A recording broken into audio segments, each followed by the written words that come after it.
Imagine करें आप एक हवाई जहाज़ में सफ़र कर रहे हैं और 24,000 फुट की बुलंदी पर अचानक जहाज़ की छत गायब हो जाए और आप खुले आसमान में आ जाए, तो आप कैसा महसूस करेंगे? यकीनन ये बहुत ही डेंजरस सिचुएशन होगी, सोच के ही डर लगता है।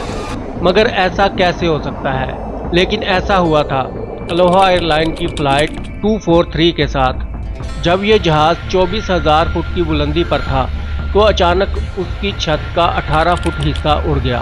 मगर कैसे? और फिर इस जहाज़ के साथ क्या हुआ और इसके मुसाफिरों के साथ क्या हुआ, चलिए जानते हैं। 28 अप्रैल 1988 ये एक खूबसूरत और चमकदार दिन था। धूप निकली हुई थी। हीलो इंटरनेशनल एयरपोर्ट पर अलोहा एयरलाइन की फ़्लाइट 243 उड़ने के लिए तैयार हो रही थी। ये सिर्फ 40 मिनट की एक शॉर्ट फ्लाइट थी। इस फ्लाइट ने हीलो से उड़कर होनोलुलु जाना था।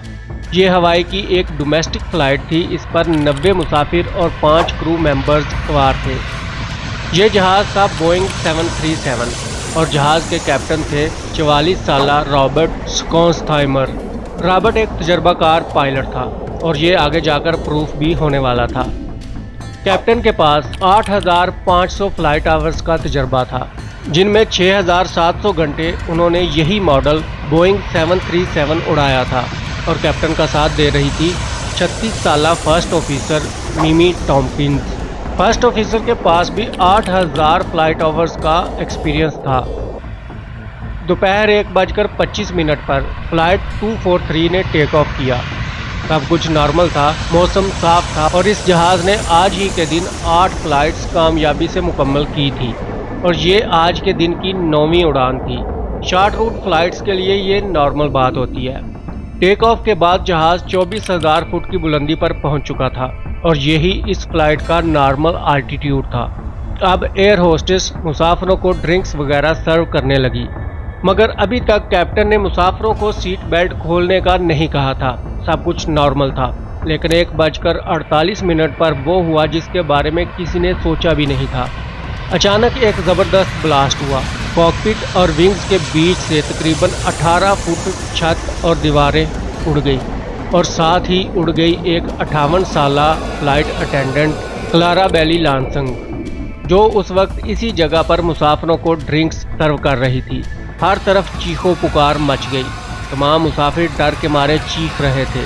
तेज़ हवा 500 किलोमीटर फी घंटा की रफ्तार से जहाज़ में दाखिल होने लगी। सामान इधर उधर उड़ने लगा। मुसाफिरों को सांस लेने में मुश्किल होने लगी। कोई नहीं समझ पा रहा था कि ये क्या हो रहा है।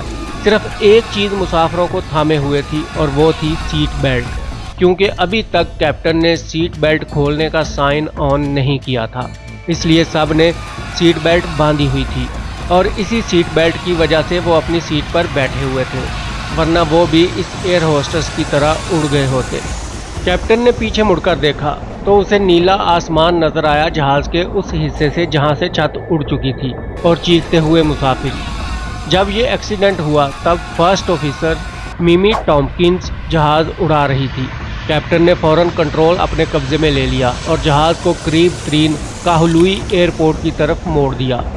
कैप्टन ने जहाज़ की स्पीड स्लो की और आहिस्ता आहिस्ता जहाज़ की बुलंदी कम करने लगा और साथ ही एयरपोर्ट कंट्रोल को कॉल करके अपनी सिचुएशन बताई और रनवे क्लियर कराने को कहा और साथ ही तमाम इमरजेंसी सर्विसेज को रेडी करने के लिए कहा, क्योंकि कुछ भी हो सकता था।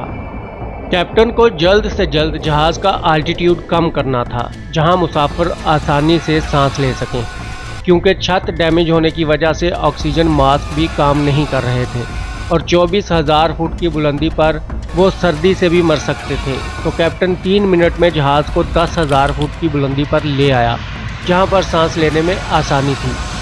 जहाज़ एयरपोर्ट के करीब पहुंच रहा था कि जहाज़ का लेफ्ट इंजन फेल हो गया। अब कैप्टन को सिर्फ एक इंजन के सहारे लैंडिंग करनी थी। फर्स्ट ऑफिसर ने जहाज़ के लैंडिंग गियर को खोलने के लिए बटन दबाए। जहाज़ को लैंड करवाने के लिए टायर्स के 3 सेट होते हैं, 2 पीछे और 1 सेट आगे। पिछले सेट को मेन गियर कहा जाता है और आगे वाले सेट को नोज गियर कहते हैं। मेन गियर तो कामयाबी से खुल गया था, मगर नोज गियर यानी आगे वाला व्हील नीचे नहीं आ रहा था। जहाज की बॉडी का जो हिस्सा उड़ गया था वहां से नीचे वाला हिस्सा भी कमजोर हो चुका था और जहाज की नोज आगे को झुक रही थी। अगर जहाज ऐसे ही उड़ता रहता तो जहाज दरमियान से टूट भी सकता था। तो कैप्टन ने बिना अगले टायर्स के ही जहाज को लैंड करवाने का फैसला किया। इसको बेली लैंडिंग कहते हैं। बेली लैंडिंग कभी इमरजेंसी की सूरत में की जाती है, मगर इसमें खतरा होता है। आगे से जब जहाज जमीन से टकराता है तो कोई चीज टूटकर फ्यूल टैंक को डैमेज कर सकती है, तो फ्यूल टैंक भी फट सकता है। कैप्टन ने एयरपोर्ट कंट्रोल को सारी सूरत हाल बताई और लैंडिंग के लिए रनवे की तरफ नीचे आने लगा। जहाज दरमियान से टूटा हुआ था। जहाज का लेफ्ट इंजन फेल हो चुका था और रनवे की तरफ जाते हुए पूरा जहाज थरथरा रहा था। अगर ऐसी हालत में बेली लैंडिंग की जाती तो जहाज पक्का क्रैश हो जाता, मगर कैप्टन के पास और कोई ऑप्शन नहीं था। जहाज धीरे धीरे रनवे के करीब आ रहा था और सारे मुसाफिर आंखें बंद करके दुआएं मांग रहे थे, क्योंकि मौत सामने नजर आ रही थी। तमाम emergency services, fire fighters, ambulances वगैरह किसी भी सिचुएशन से निपटने के लिए तैयार खड़ी थी। उस वक्त एयरपोर्ट के अमले का एक बंदा दूरबीन से जहाज को देख रहा था। एकदम से उसने देखा कि जहाज का नोज गियर खुल चुका है। उसने फौरन कंट्रोल रूम को बताया और उन्होंने कैप्टन को इन्फॉर्म किया कि जहाज का अगला व्हील खुल गया है, अब बेली लैंडिंग की ज़रूरत नहीं है। कैप्टन की सांस में सांस आई। धमाके के ठीक 13 मिनट बाद जहाज ने रनवे को टच किया और कैप्टन ब्रेक का इस्तेमाल करता है और जहाज धीरे धीरे आराम से रुक जाता है।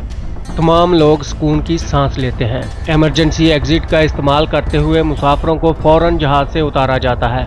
खुशकिस्मती से तमाम लोग जिंदा थे। सारे मुसाफिर कैप्टन का शुक्रिया अदा कर रहे थे। ज़्यादातर मुसाफिर ठीक थे, मगर कुछ पैसेंजर्स को काफ़ी ज़्यादा चोटें आई थी। ज़्यादातर चोटें उन मुसाफिरों को आई थी जिनके सर से छत उड़ी थी। तमाम जख्मी मुसाफिरों को हॉस्पिटल मुंतकिल किया गया। इस एक्सीडेंट में सिर्फ एक मौत हुई थी, उस एयर होस्टेस सीबी लांसिंग की, जो धमाके के वक्त छत उड़ने के साथ ही हवा में उड़ गई थी और बाद में इसकी लाश को ढूंढने की कोशिश की गई, मगर वो कभी नहीं मिली।